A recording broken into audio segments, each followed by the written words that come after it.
Hello, Gypsy Acora. How are you? I'm getting there, slow but sure. Thank God. You're not been very well. No, I've had everything going. Yeah, and you're wired up at the moment as well. Wired up at the minute in my heart. I've lost this eye. Yeah. But thank God, still got this one. From a mild stroke a few weeks ago. Yeah. You woke up in the morning and you lost your. That's right. Gone blind in one eye. One blind, one eye.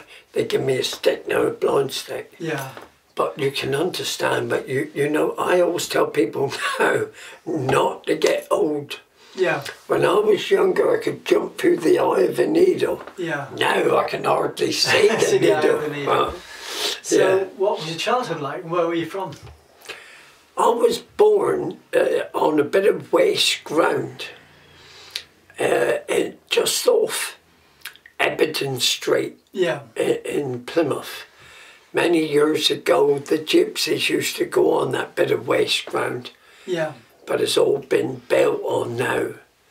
But when I was young, my mum and dad pulled in there with the trailer and stayed there while she gave birth to me. Yeah. And then they, not long afterwards, they moved on. Yeah.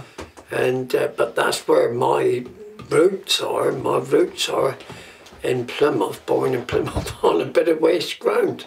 Are gypsy families like tribes? Do they?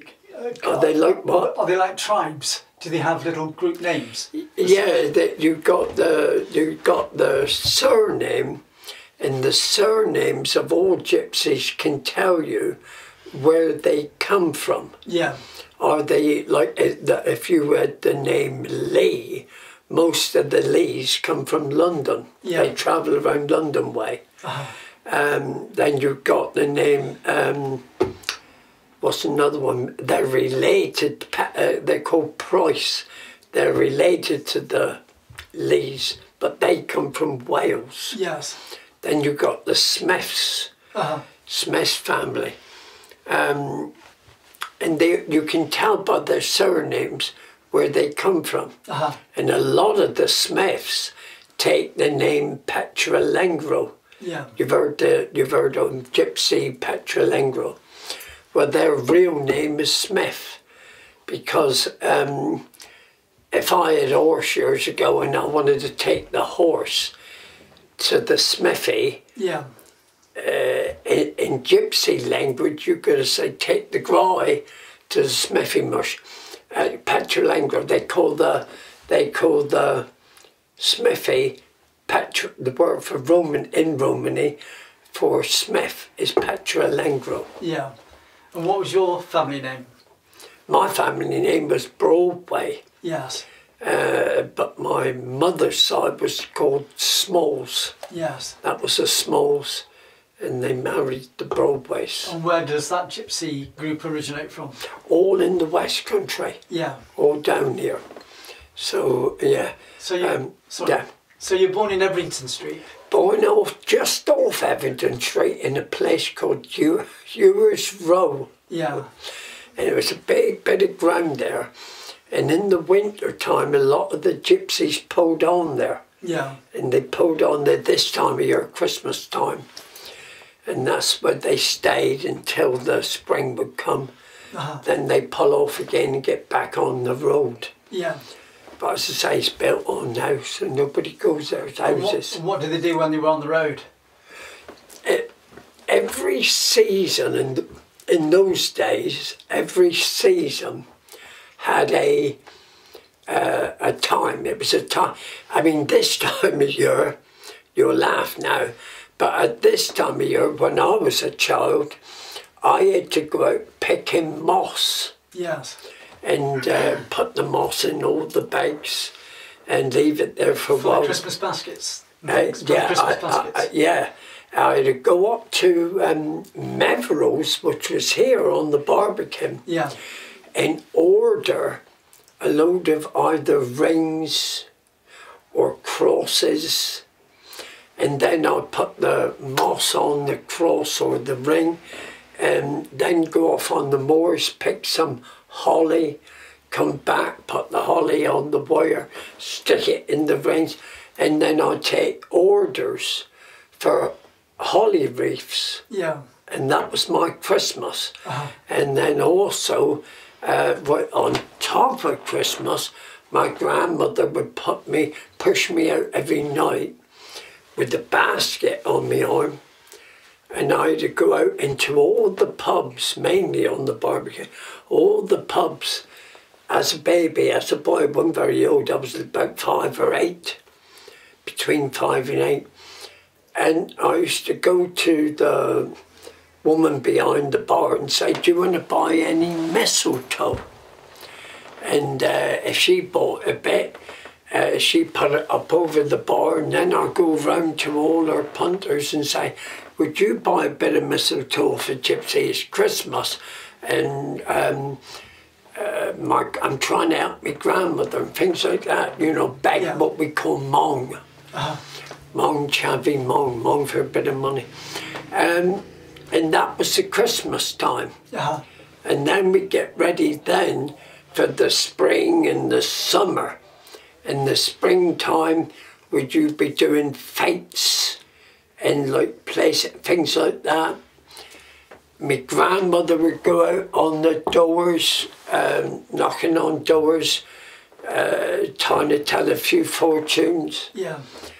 And then in the summertime was the big time when you get the caravan ready to go back on the road and go to all the biggest fairs going until you get fair after fair after fair until you got to Tavistock Fair.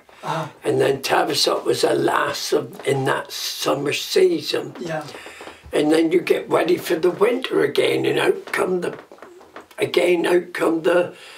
holly wreaths. Was that mainly in the southwest? Yeah, it was quite a few. Took all your time. Yeah. So what was your childhood like growing up? I had a lovely childhood. My childhood was like being in Never Land. It was fantastic. Living on the fair, it was like being, in my mind at the time, with the lights, the bright lights, it was like living in Vegas. And you didn't have to pay to be on the amusements. That's right. That's right. In fact, you just run on fairground, you know, ride after ride. So it was a lovely childhood, but... Did you have to look after some of the equipment and some of the rides? No, because they were all privately owned. Right. But, yeah, my job, it was between 1 and 5, I was fine. My mother or I was brought up between the two, my mum and my gran. Yeah. And then when I was really young, they used to strap me into the pram type of thing or a pushchair, stick a dummy in my mouth and set me in the pram outside the caravan. Yeah. While they were inside their caravans, they had a caravan each, and they'd be in the caravans telling the fortunes. So it's all I've ever known since a baby. Yeah. Is living beside fortune tellers. Yeah.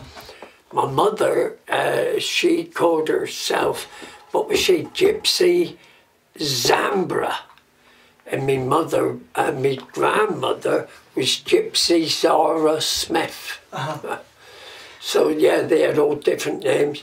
And then I used to sit there and listen and take it all in and see them work. And then, when I got to about 7, my grandmother started making me do it. Yeah. And she would say to me, if you was to read a few hands, I'll let you keep the money. Yeah. In those days, going back 70 odd years, and in those days, we used to charge 5 shillings. Yeah. Or what you'd say to the people, for 1 hand it's 2 crowns, for 2 hands it's 3 crowns, and for the crystal it's 4 crowns. That's how long I've been doing it. They're talking about half a crown. So yeah, different day and age today. So when did you start taking your first paying clients? when I was about 7, I would take it up, and my grandmother had a big, she had a big, what they call flashboard, you know, writing on it, a sign, big sign, saying on there, the boy with the telepathic eyes. Yeah. I soon made her pull that down. And as I say, sometimes if she was busy, I used to get a few people out of her queue to read. And I carried on reading till I was about 16. Yeah. And when I got to 16, I left her. And I then started to going on my own. Yeah. Got my own little caravan, passed the test, my driving test, and then went to, the first place I went to was Rill in North Wales. Yeah. And I started reading up there. And whilst I was there, a man come in from the local newspaper and said, would I write the stars? Yeah. And I said, yes, I'll have a go. How old were you then? When I you was started doing the about stars? between 16 and 17. Yeah, that's pretty amazing. Yeah. And then I left Rail. I left Rail when I was about 19. Yeah. Came back down to Plymouth. Nothing much happened in Plymouth, so I went to Torquay in painting. Yeah. And then I started working, telling fortunes on Painting Pier. Yeah. And then that's when a little man come in to have his hand read. And I said to the man, what's your name? And he said, Harry White. Yeah. So I said, well, something big is about to happen to you. Yeah. I said, really big. I said, I can't understand. I said, I've never seen this before. Something big is happening, but you're going to be in the public eye. Yeah. So I said to him, what do you do? So he said, I'm a female impersonator. Yeah. So I said, I want you to carry on doing what you do on stage now. Yes. But don't wear any dresses. Yeah. Do the same act. Say the same things. But don't wear women's dresses. Wear a suit. Yeah. And I said, if you do that, you'll become a star. And he said, I want to make a pact with you. I want to make a promise. He said, I'll shake your hand on it. He said, if you're telling me the truth, and I do become a star, I will hunt you down. Where if you're not here on the pier, he said, I will find you. Yeah. And I'll help you. So I said, well, the first thing you've got to do is change your name. I said, you can't use a name like Harry White to become a female impersonator. I said, tonight, I want you, before you go to bed, write on a piece of paper 10 different Stardust names. Yeah. And that's what he done. He wrote 10 names. And every night, I want you for the next 9 nights, I want you to cross off a name. And I said, the last name you got on that paper, you got to use. And that's going to make you a star. Yeah. He said, take some believing. But he said, all right. He said, we'll give it a go. Well, he wrote down all the names until he'd got to the last one. And that made him a star. Yeah. And he come looking for me. And he changed his name from Harry White to Larry Grayson. My word. And he became a star overnight, and he come looking for me. Yeah. And when he found me, he took me to Westward Television because he had to do an interview. Yeah. For the TV, half-hour interview. So we said, come on, you come with me. So while we were up there, we were having a drink in the bar, and he introduced me to the owner of Westwood, yeah, which was then a man called Peter Cadbury. And he said to Peter Cadbury, I can't understand that you have got this man in your facility, he lives in Plymouth, and you're not using him. Yeah. So the man said, I'll give him a go. I want you to sign this contract for 12 months. And he said, you can come on the TV. And I signed for 12 months and I ended up going on for about 6 years. Crikey. Yeah. So how many days a week were you broadcasting? Only once a week. Yes. Every Friday at the end of the week, every Friday night, I used to go on the television and we used to look in the camera. That was on the old TSW, which is a vibrant network. No, before TSW. Yeah. And we used to go on, and if it's your birthday today, you share it with the Queen Mother. You're born under Taurus the bull. Now, Taurus is in for a bad year, and this is how I used to go on. And then when Westwood finished, they got rid of all their staff, all their celebrities and local celebrities. Yeah. And they brought in the new ones. And the one that took over my spot was a man called,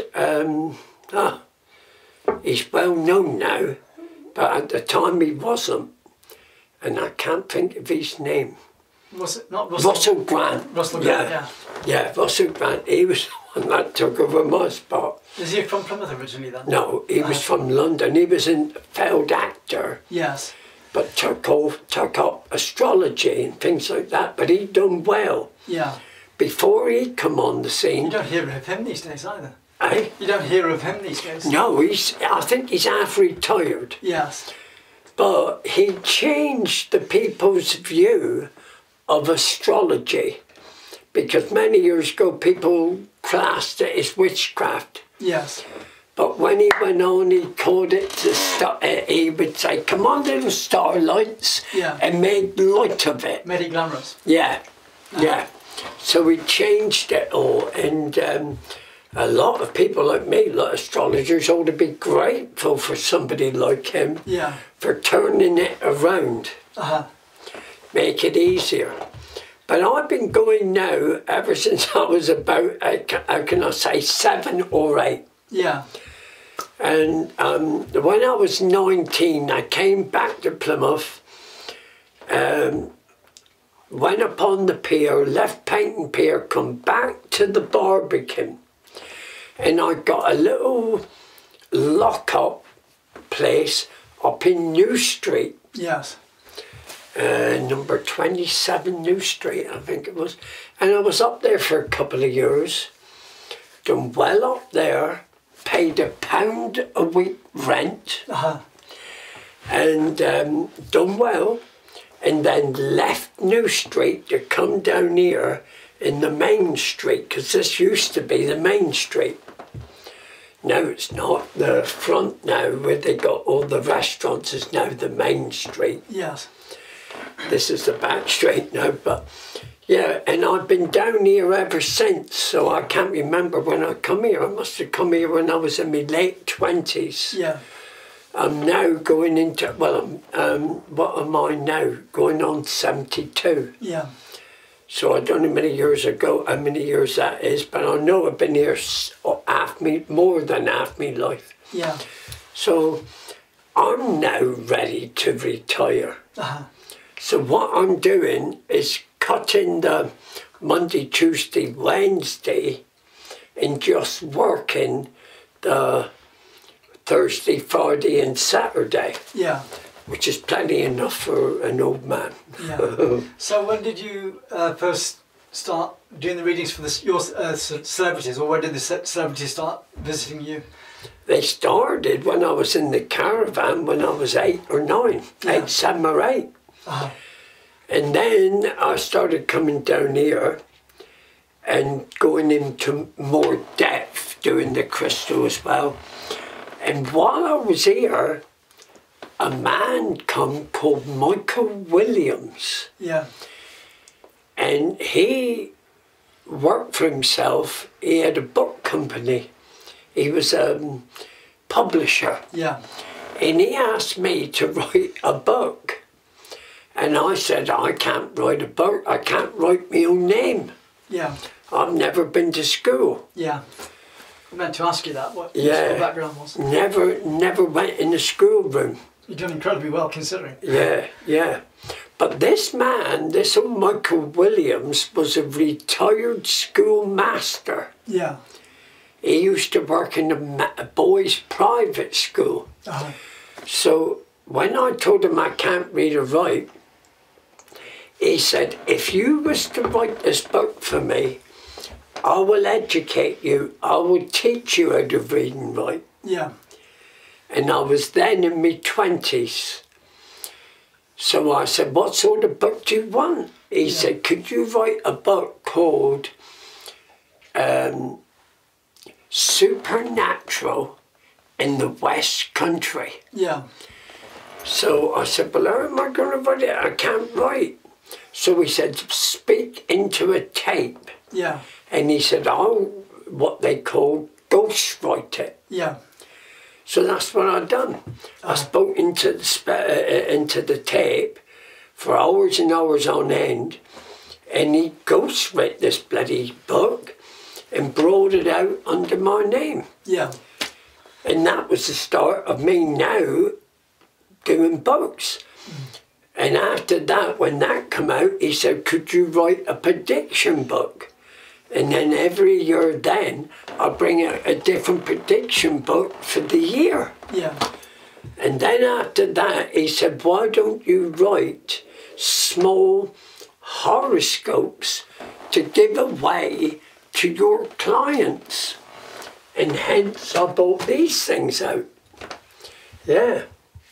So when you think of it, I went from a little gypsy boy on the fairground to somebody, you know, predicting on TV, yeah, then writing books, then writing horoscopes. Now I've got a clientele throughout the world that writes for me for great big 30-page horoscopes. Yeah. So have you done much travelling? Oh yeah. I used to travel from down here in the West Country. The furthest I went was Glasgow. Yeah. I travelled all over Wales, all over Scotland. We used to go up to Scotland every Christmas to a place called the Kelvin Hall. Yeah. And in the Kelvin Hall every Christmas they used to have a circus and a fair together. And I used to go up there to read the poems. But I was a teenager in those days. Yeah. But recently I've just given up places like Glastonbury Music Festival. Yeah. I used to go there and read the poems. Oh, you name it, you name it. Have you been abroad much? I've never been abroad to work. Yes. If you look on the internet, I've done, that's gone around the world. I've done different TV things, interviews. One of them I done was for Big Brother. Yes. And I think that went around the world. So no, I've never gone around the world working. Yeah. But a lot of the stuff I've done to camera is gone around the world, yeah. Have you got a big family of your own? I got a family of my own. I got a daughter, yeah, Sammy. She's she travels. And she just... But she won't do palmistry. Yeah. She's seen me come back home at night, yeah, knackered, being busy, yeah, and said, oh, Dad. And I said, don't speak for me for what? Give me an hour. Let me go lay down, put me batteries on charge. And I said, then, we'll have a bit of fun, we'll talk. But no, I was drained. Yes. Especially if I come back from the big fairs. Yeah. The big fairs start 9 in the morning till 11 or 12 at night. Yeah. You saw me at a big fair once. Yes, you were really pushing it, Tavistock Goose Fair. Yeah. Oh, it takes all your energy. So do you read the cards as well? No. Only because my mother never done it. Yeah. My mother was very superstitious. Yeah. And my mum would always say to me, I don't want the cards in the tray, they're the bad luck. Yeah. So my mother wouldn't do cards, and because she wouldn't do them, I've never done them. Yeah. But I got a lady here, Vilma, and she's a magnificent card reader. She does the angel cards. She does the angel card, but God blimey, is she good. Yeah. She knows what she's talking about. So what's the highlights of your life, would you say? I don't know. I've met. You've had some great times. I've had some great times on the fair. I used to have lovely times when I was younger doing television. Yeah. Then come off the set, and when you come off the set, you all went out for a drink or meeting people. And while I was doing the television, I met, I couldn't tell you how many, hundreds of big celebrities. The half of them now is dead and gone. I remember being very friendly with old Frankie Howard. Yes. Saw him live in Chester quite a few years ago. Fantastic. Yeah. Along with Frankie Howard, Hattie Jakes. Yeah. People now, if you talk about the people, the young ones, never heard of them. Yeah. People like Cilla Black. What was David Essex like? David Essex. David Essex, his mother. Because he's gypsy as well. Yeah. His mother's a traveller. Yes. And when I went to read him, he said to me, "Don't read me in English. Yeah. Read me in the Romany language." So I had to sit there and read the Crystal and rock what we call Rock of the Romany. Yeah. But he was fascinating. Shirley Bassey was another one, one of the biggest singers. Yeah. So it goes on. So what's the Romany language? The Romany language comes from India. Yeah. I don't know if you heard of it. It's called Sanskrit. Might have vaguely heard of it. Yeah, it was a language born in India. Yeah. And the gypsies come from northern India. Yeah. That's the way past Delhi, way past. And that's where they come from. Yeah. But when they left India, they went to Egypt. And when they went to Egypt, the reason why they went to Egypt, they wanted to study life after death. Yes. So they wanted to go in the bloody pyramids and study life after death. And then they wanted to study also in the pyramids the stars, the map of the sky. So what do you think the reason is that they wanted to start studying life after death? Is it trying to find a meaning to things? That's what I think it was all about. But when they left Egypt rather, how do you spell Egypt? E-G-Y-P-T.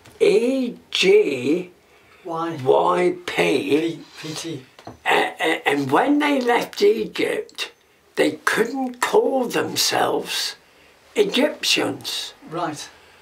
So they put the thumb over the first letter, A. That's interesting. And it left the word gyp. Yeah. And that's where gypsies that's where the word was born from. That's a new one for me, thank you. Yeah. And similar when they went to Romania. They went to Romania, but they couldn't call themselves Romanians. Yeah. So they called themselves Romanese. Yeah. So it's an if you go back over the past of the gypsies, it's a very They all come from the Eastern Europe area.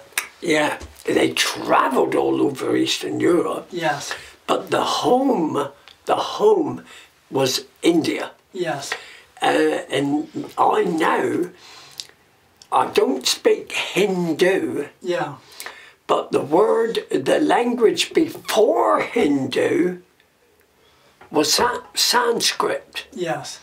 So I can say any word you put to me. So where does Sanskrit come from originally? That's what I don't know. Yeah, it doesn't. It's going back now centuries. Yeah. If I wanted to say I'm going to hit you, I'm going to core you, right? Man is going to core. Core means hit. Yeah. But if I wanted to say another word like road, the word for road, I'm used to it for a long time now. Man is going to call it drum. We call it drum or drumus, right? So if I said I'm going to hit the road, then I'm going to say man is going to core the drumus. Yeah. Man is going to core the drum. See what I mean? So it goes back so many years. So you're a chorus. That means hit. No. The name Acora comes from the word core, which means wonder. Yes. So the Romany word for wonder is core.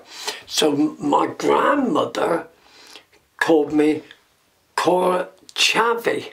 Yeah. Which in our language means wonder boy. Yes. See what I mean? So I've used it ever since for 70 years. Yeah. So you used it as a young boy. You became Gypsy Acora as a young boy. Yeah. My grandmother was the one that called it me. Yeah.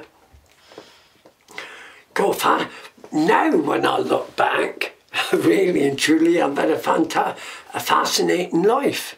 And it seems like 10 minutes, doesn't it? It seems time flies when you look back. Yeah. It's absolutely amazing. Yeah. Yeah, but still can't, I'm not educated enough. a lot of people say, can you sign your name? Yeah. And I can sign it, but only recently, years ago, I used to have to put an X. Yeah. But that man that was a publisher taught me how to read and write a bit better. And do your signature. And do my signature. Yeah. So nowadays, at the age of 70, I can get by. Yeah.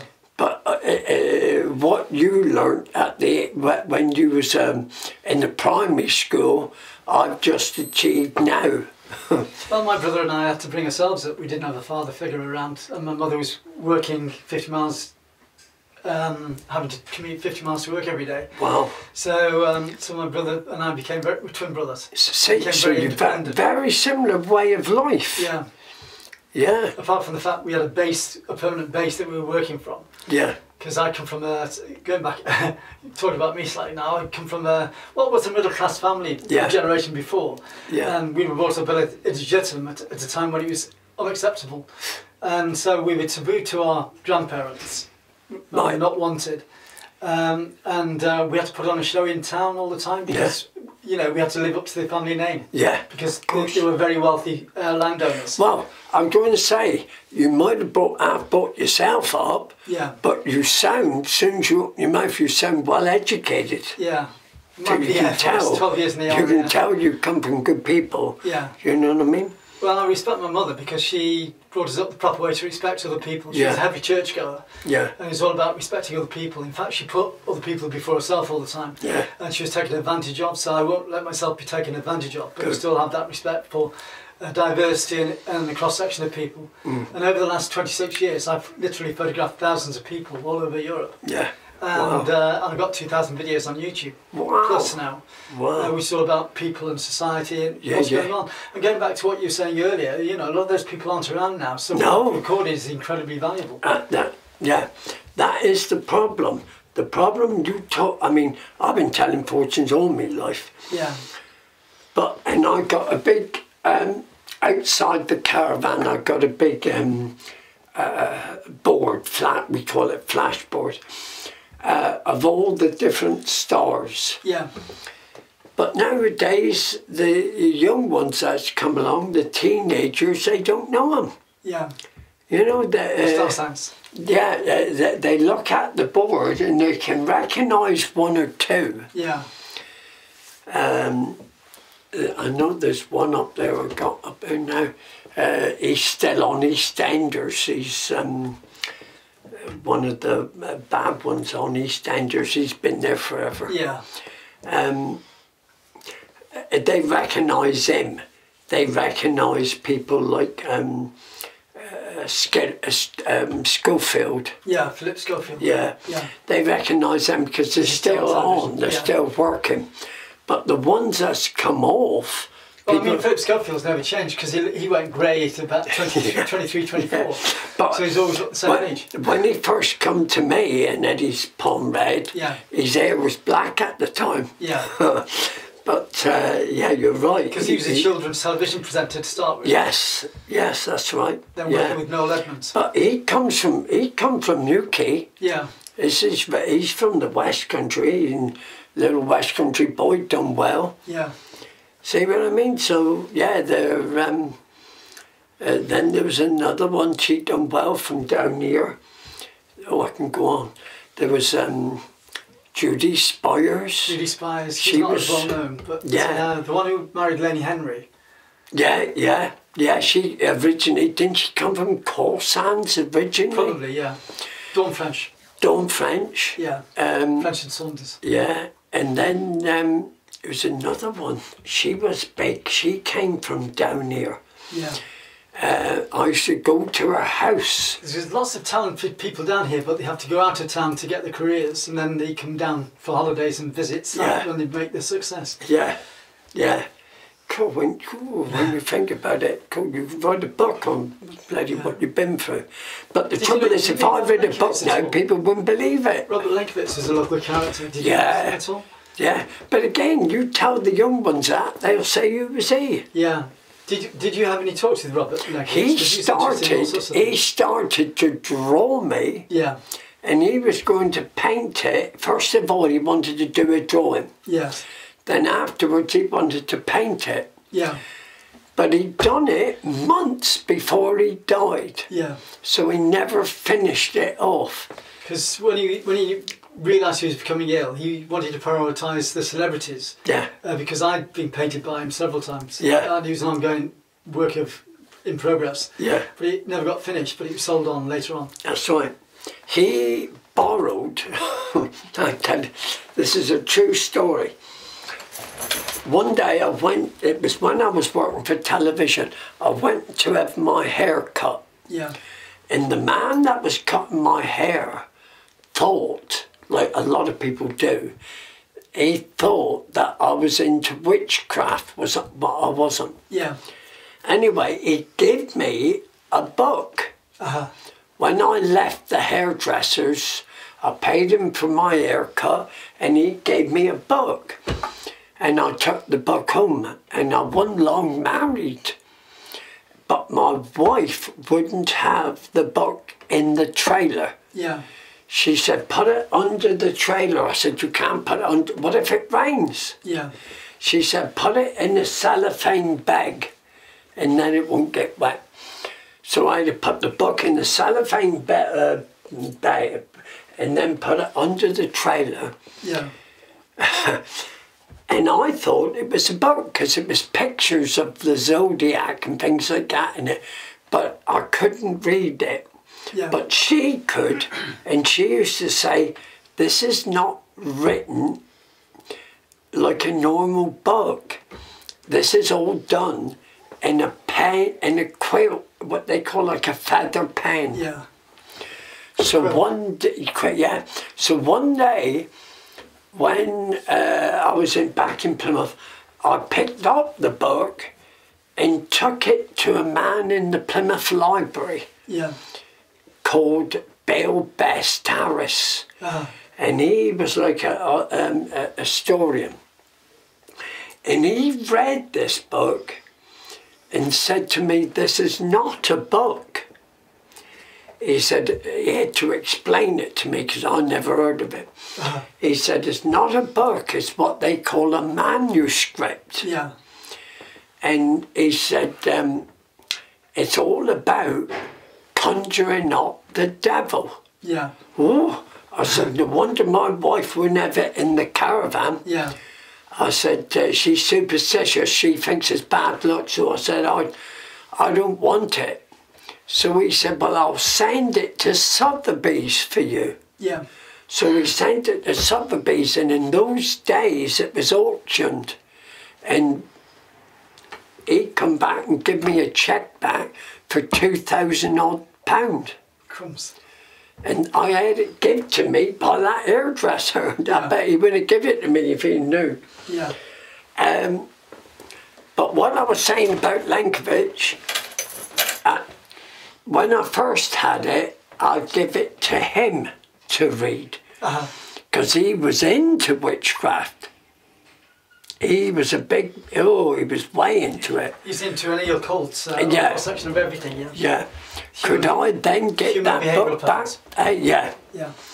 But could I get that book back? Oh, I tried everything. He was the same with everybody. He always got original copies. Yeah. That's why he had left, was it between £5 and £7 million when he died, because a lot of it was first edition books that he'd acquired. Wow. So. I know he was a very, very, very clever man. Yeah. But as I said, me and him, because we had that row first on, it took him a long time to get me up his studio. Yeah. And draw me. Yeah. But I knew he drew the old, what's he call it once, the old tramp. Yeah. And then he kept him, he had him sort of preserved and and put in a drawer in his main studio. Yeah, yeah. Alongside an 18th century witch. Wow. Wow. There was a man that if ever you wanted to get to know somebody or get to somebody to get in their head, he was the one. Yeah. He was an exception. Yeah, absolutely. I like anybody that's challenging and has different ways of thinking to the norm. Yeah. So I recorded him, and I never get involved with people, so I'm always on the outside looking in. Then I don't get involved with the politics, but I'm interested in people that are challenging and do different things to the normal way of doing things. Mm. As long as they're not extremely bad. I tell you, it was another good one, West Country. Beryl, what was she called? Beryl, she used to do all the paintings. Beryl Cook. Beryl Cook, yeah. I nearly said Beryl Reid. I was thinking Beryl Reid. Most people wouldn't remember her. She's a long time ago now. Yeah. Right, thanks a lot, Gypsy Acora, for your time anyway. My pleasure. My pleasure.